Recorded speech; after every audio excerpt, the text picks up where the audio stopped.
हा talk bye आनंदी या माझ्या यूट्यूब चॅनलवर आपलं स्वागत आहे. माझ्या चॅनलवर आपल्याला नवनवीन मराठी कथा ऐकायला मिळतील. इथे सादर करत असलेल्या कथा या माझ्या स्वरचित आहेत. या कथा आपल्याला प्रतिलिपी या प्लॅटफॉर्मवरही वाचण्यासाठी उपलब्ध आहेत.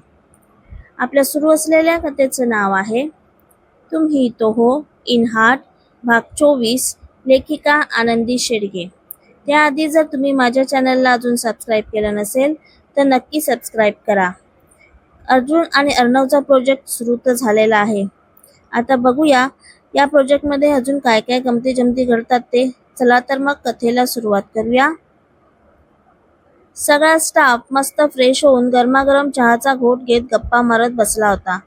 दिवसभर काम केल्यानंतर आता त्यांना एखाद्या सहलीला आल्याचा भास होत होता, म्हणून सगळे खूपच खुश दिसत होते. रच्चू, अर्णव सर एकटेच बसले आहेत. मला वाटतं मी आता त्यांच्याशी तुझ्या लोनबद्दल बोलून घेते. परत उद्या बिझी झाले तर बोलता यायचं नाही, असं म्हणून अनोखी अर्णव बसला होता त्या ठिकाणी गेली. आता पुढे. मृणाल अजूनही अर्जुनच्या रूममध्येच आराम करत होती. संध्याकाळ झाल्यावर अर्जुन त्याच्या रूममध्ये येईल असा विचार करून ती तिथून बाहेरच पडली नव्हती. इकडे अर्णव स्टाफ मधल्या काही लोकांबरोबर गप्पा मारत बसला होता. त्याच वेळी अनोखी त्याच्याजवळ आली. अर्णव सर, मला तुमच्याशी थोडं बोलायचं आहे, अनोखी म्हणाली. हा बोल ना मग, काही अर्जंट आहे का, अर्णवने विचारलं.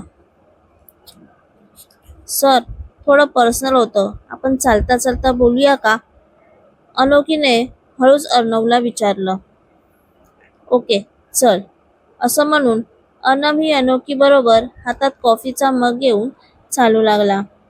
सर, तुम्हाला मी रचनाच्या प्रॉब्लेमबद्दल त्या दिवशी सांगितलं होतं, ते 25 लाखाबद्दल, अनोखी म्हणाली. हो, आठवण आहे मला. त्याचं काय, काही मदत हवी आहे का, अर्णवने विचारलं. हो सर, म्हणजे आता तिच्या मुदतीचा 1 महिना संपत आला आहे.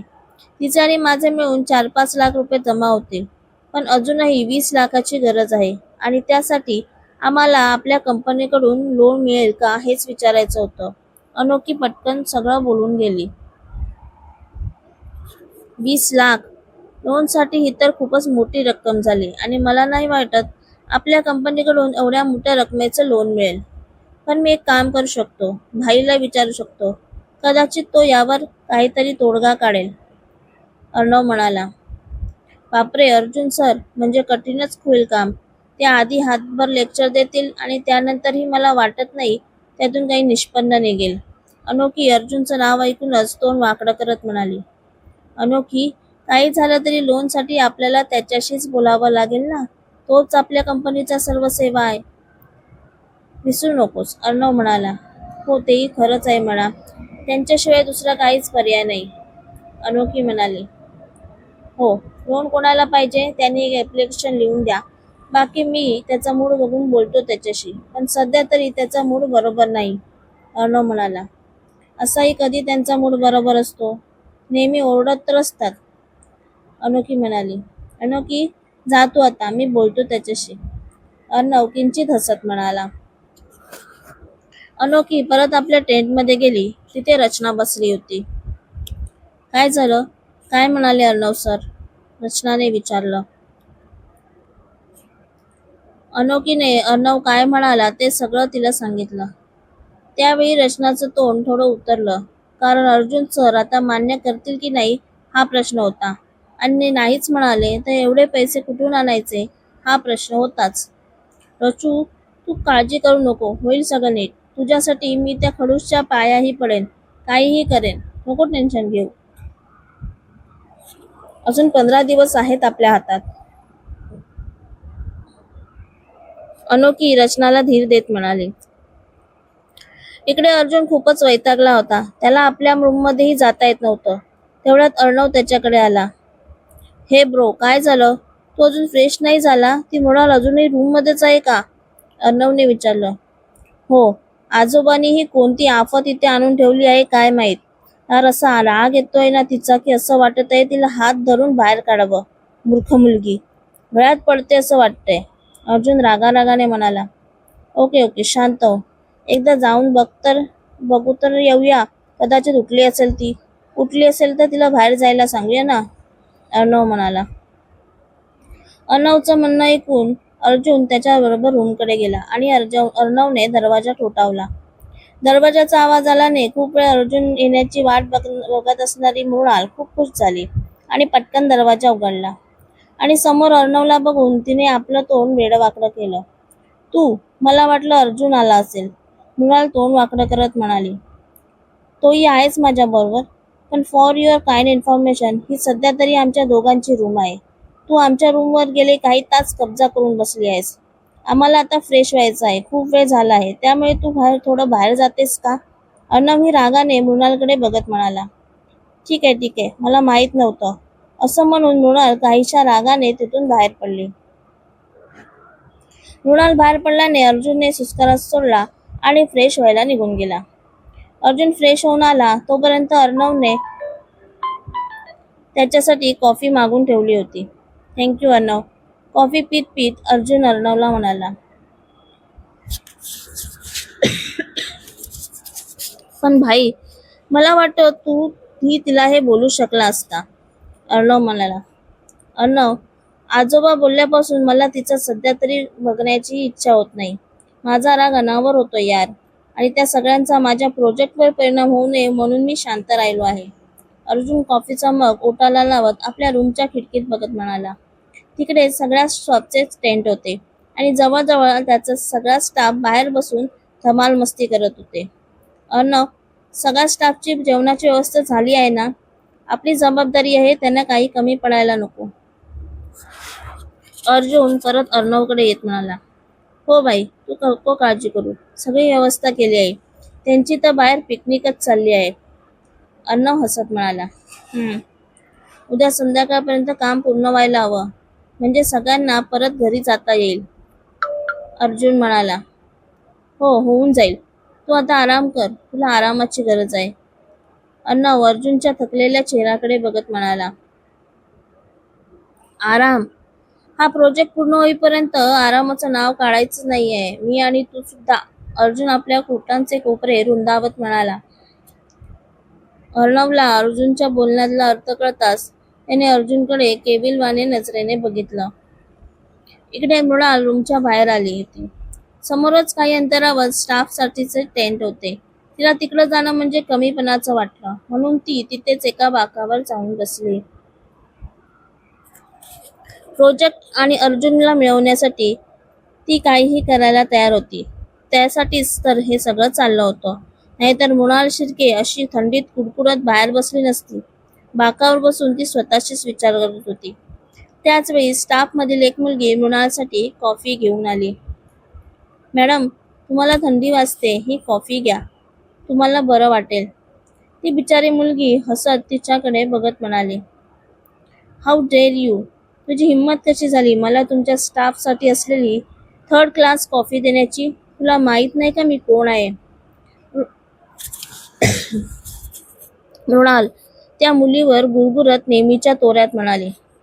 सॉरी मॅडम, पण मला वाटलं तुम्हाला थंडी वाजत आहे, कॉफी पिऊन बरं वाटेल म्हणून मी ही कॉफी तुमच्यासाठी घेऊन आले आहे, ती मुलगी बिचारी एवढंसं तोंड करत म्हणाली. ओ शट अप यू इडियट, तुला कोणी सांगितलं नसता शहाणपणा करायला, चल जा इथून, मृणाल तिच्या हातातली कॉफी उडून लावत रागाने म्हणाली. सॉरी मॅडम, कुठून दुर्बुद्धी सुचली आणि हिला कॉफी घेऊन आले असं त्या मुलीला वाटलं आणि ती बिचारी परत टेंटकडे निघत होती. पण तिच्या समोरच येणाऱ्या अनोखीने तिला थांबवलं आणि परत मृणालकडे घेऊन गेली. काय चुकलं मॅडम तिचं? तुम्ही तिला इडियट आणि आमच्या कॉफीला थर्ड क्लास म्हणालात. ती तर माणुसकीच्या नात्याने तुम्हाला कॉफी घेऊन आली होती, अनोखी मृणालकडे बघत म्हणाली.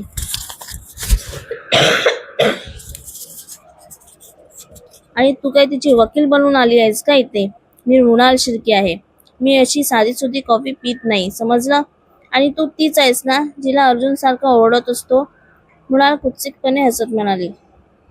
हो, मी तीच आहे आणि त्यांना हक्क आहे आम्हाला ओरडण्याचा, बोलण्याचा, पण बाहेरचा माणूस येऊन जर आमच्यावर ओरडत असेल तर आम्ही चालवून घेणार नाही, अनोखी थोड्या रागातच म्हणाली.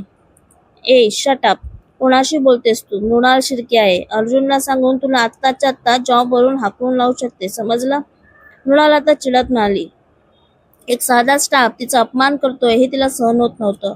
तिचा अहंकार दुखावला जात होता. आणि अर्जुन सर तुमचं काय ऐकतील असं तुम्हाला वाटतं? अनोखीने प्रतिप्रश्न केला. कारण आम्ही लग्न करणार आहोत. I am his future wife, understand? आणि म्हणून तो माझा ऐकेल. मृणाल नाक मुरडत म्हणाली. होणारे आहात ना, अजून झाला नाही आहात, म्हणून आता सध्या तरी तुम्ही बाहेरच्याच आहात.